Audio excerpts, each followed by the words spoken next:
নমস্কার বন্ধুরা, আজকে জন্মাষ্টমীতে আপনাদেরকে দেখাবো স্পেশাল তালের বড়া ও তালের লুচি।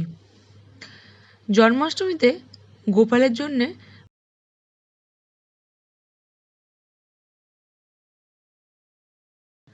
অনেকের বাড়িতে অনেক রকম পদ হয়ে থাকে। আজকে আমি এই দুটো পদই বানিয়েছিলাম। তো চলুন প্রথমে আমি তালটা ভেঙে নিই। তাল থেকে তালের পাল্প কীভাবে বের করতে হয় সেটা আমি দেখিয়ে দিচ্ছি। প্রথম আমি এরকম একটা তাল নিয়েছি, তালের মুন্ডিটা আমি খুলে দিলাম, দিয়ে আস্তে আস্তে তালের খোসাটা ছাড়িয়ে আগে তালটা ছাড়িয়ে নিলাম। তিনটে আমার আটি আছে, এবার আমি খোসাগুলো আস্তে আস্তে তুলে নেব। এইভাবে তিনটে আটিরই খোসাগুলো আমি তুলে ফেলে দেবো। এই তাল ভাঙলেই সে ছোটোবেলার কথা একটু মনে পড়ে। মায়েরা তখন তালের পিঠে যখন বানাতো তখন ওই তাল থেকে যে খোসাটা তুলছে, খোসার গায়ে যে তালের হালকা ছিবড়েগুলো লেগে আছে ওটা দিয়ে মায়েরা তাল ছিবড়ে লুটি, ওটা আমরা ছোটোবেলায় খেয়েছি। তো যাই হোক, এইভাবে আমি তালের খোসাগুলো তিনটেরই ছাড়িয়ে নিচ্ছি। এবার এটা আমি ঝুড়িতে করে ঝুড়ে নেব। আপনারা চাইলে অন্য প্রসেসেও ঝুড়তে পারেন। আমি একটা ঝুড়ি নিয়েছি, ঝুড়ি নিয়ে আস্তে আস্তে ঘষে তালের পাল্পটা আমি বের করে নেব। ঝাঁঝরি টাইপের যে বাটিগুলো হয় তাতেও এটা ঝোড়া যাবে, মানে তালের পাল্পটা বের করা যাবে, সেটাতেও ঝুড়ে দেখাবো। আগে আমি ঝুড়িটাই ঝুড়ে দেখাচ্ছি আপনাদেরকে।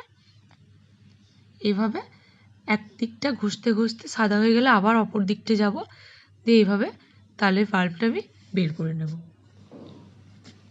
বন্ধুরা, আপনারা যারা তালের জিনিস পছন্দ করেন তাদের জন্য বলছি, তালের কিন্তু অনেক রেসিপি হয়। আমি এই ফার্স্ট টাইম তালের আইটেম আনলাম, তো আপনারা যদি রিকোয়েস্ট করেন আমি সেগুলোও দেখাতে পারি।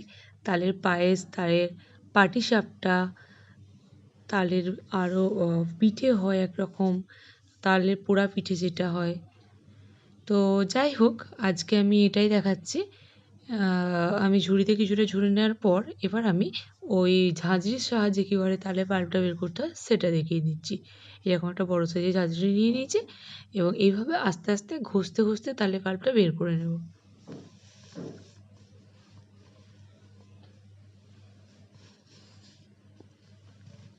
এইভাবে ঘষলে আমার মনে হয় একটু দেরি হবে। হ্যাঁ, হয়ে যাবে বন্ধুরা, কিন্তু আমার মনে হয় ঝুড়িতে করলে আরও বেশি তাড়াতাড়ি হবে। তাই আমি বাকিটা ঝুড়িতেই করে নিয়েছিলাম। যাই হোক, তাল ছোড়ার পর এবার আমি নিয়ে নিচ্ছি 1 বাটি ময়দা, ওই বাটিরই হাফ বাটি সুজি ও হাফ বাটি মতো চিনি। এবার আমি 2 চামচ মতো দিয়ে দিচ্ছি তালের পাল্প। এবার আমি এটা ভালো করে মিশিয়ে নেব, আর অল্প সামান্য একটু নুন দেব। ভালো করে মিশিয়ে একটুখানি জল দেবো, পরিমাণ মতো, জল যেন বেশি না হয়ে যায়। এবার আমি এটা ভালো করে মিশিয়ে নেব। যেহেতু এটা সুজি দিয়েছি তাই জলটা অনেকটাই টেনে নেবে, তবে সঙ্গে সঙ্গে আমি এটা ভাজবো না, কিছুক্ষণ ঢাকা চাপা দিয়ে রেখে দেবো। ভালো করে এটা ফাটিয়ে নিচ্ছি, ফাটিয়ে এটা ঢাকা দেবো এবং সেই ফাঁকে আমি তালের লুচির ময়দাটা মেখে নেব। দেখুন এইরকম একটা ব্যাটার তৈরি হবে। এবার আমি ঢাকা দিয়ে রেখে দিলাম। তালের লুচির জন্য আমি এখানে 1 বাটি ময়দা নিচ্ছি, ওই বাটি 1 বাটি আটাও নিচ্ছি। আটা ময়দা দুটো মিশিয়েই করব। এবার দিয়ে দিচ্ছি পরিমাণ মতো লবণ। এখানে আমি কোনো ময়ান ব্যবহার করছি না, তেলের যে ময়ান হয় কোনো ব্যবহার করছি না।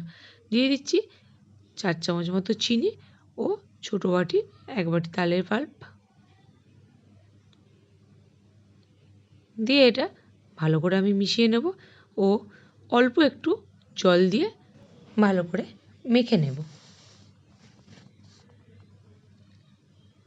এইভাবে একটু জল দিয়ে মেখে নেব।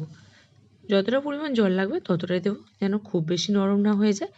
এই রকম পর্যায়ে মেখে নিয়ে এটা আমি ঢাকা দিয়ে রেখে দিলাম।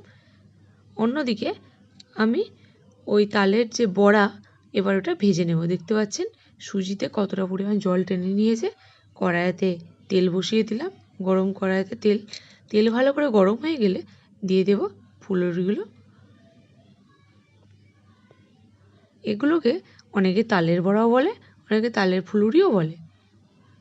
তো যাই হোক, এইভাবে আমি আস্তে আস্তে ফুলুরিগুলো ছেড়ে দেব। গ্যাসের ফ্লেমটা হাই রাখবো। দিয়ে আমি এটা আস্তে আস্তে উল্টে নিচ্ছি। সুজি দিলে বন্ধুরা খুবই সফট হয়। যদি এটা আপনারা ময়দা দিয়েও করতে পারেন পুরোটা, কিন্তু যদি ময়দার সাথে অল্প সুজি ব্যবহার করেন তাহলে এটা ভীষণই নরম হয়। তো এইভাবে বাকিগুলো আমি ভেজে নেব। তেলটা ভালো করে ঝরিয়ে নিচ্ছি।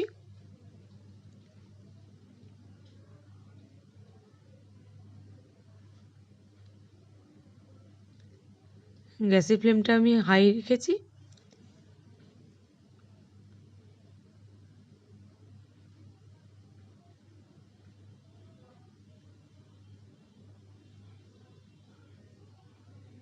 এইভাবে আমি সবগুলো ভেজে নেব। দিয়ে এবার আমি লুচিটা বেলে নেব। যে ময়দাটা মেখে রেখেছিলাম তার জন্য আমি লেচি কেটে নিচ্ছি লম্বা করে। এই 1 বাটি আটা ও 1 বাটি ময়দায় আমার মোট 15-16টার মতো লুচি হয়েছিল। আপনারা চাইলে বড় বড় লেচি কেটে নিতে পারেন। আমি একটু মিডিয়াম সাইজের লেচি কেটেছি।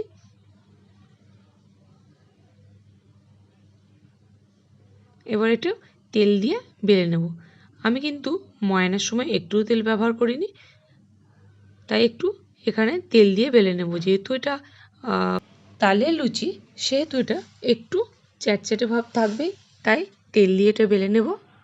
এইভাবে আমি সব লুচিগুলোকে ভালো করে বেলে নিচ্ছি। দিয়ে কড়াইতে আমি আবার তেল বসিয়ে দিয়েছি। তেল গরম হতে হতে বাকিগুলো আমার বেলা হয়ে যাবে। দিয়ে আমি এগুলো ভেজে নেব। গ্যাসের ফ্লেমটা হাই করে দিচ্ছি। দিয়ে দিলাম একটা লুচি।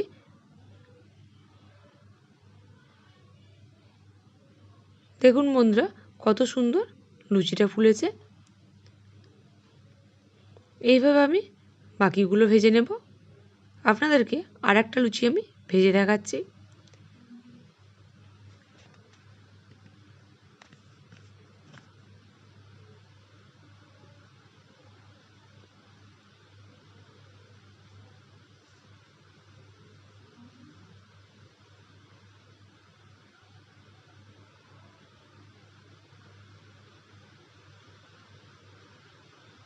সত্যি বলতে বন্ধুরা, আমি কিন্তু আগে কখনো তালের এই রেসিপি বানাইনি। এই ফার্স্ট টাইমই বানালাম। তাই ভেবেছিলাম যদি না ভালো হয় তাহলে আপনাদের কাছে শেয়ার করব না। তো যাই হোক, গোপালের কৃপায় লুচিগুলো ভালোই ফুলেছিল ও নরমও হয়েছিল, আর তালের বড়াগুলোও খুব নরম হয়েছিল। তো বন্ধুরা, আপনারা যদি আমার চ্যানেল নতুন হয়ে থাকে তো চ্যানেলটাকে অবশ্যই সাবস্ক্রাইব করবেন, আর পাশে থাকা বেল আইকনটা ক্লিক করবেন যাতে আমার রেসিপি আপনাদের কাছে প্রথমেই চলে যায়। তো এই ছিল আজকের রেসিপি। আবারও আসছি নতুন কোনো রেসিপি নিয়ে। ভালো থাকবেন, সুস্থ থাকবেন। ধন্যবাদ।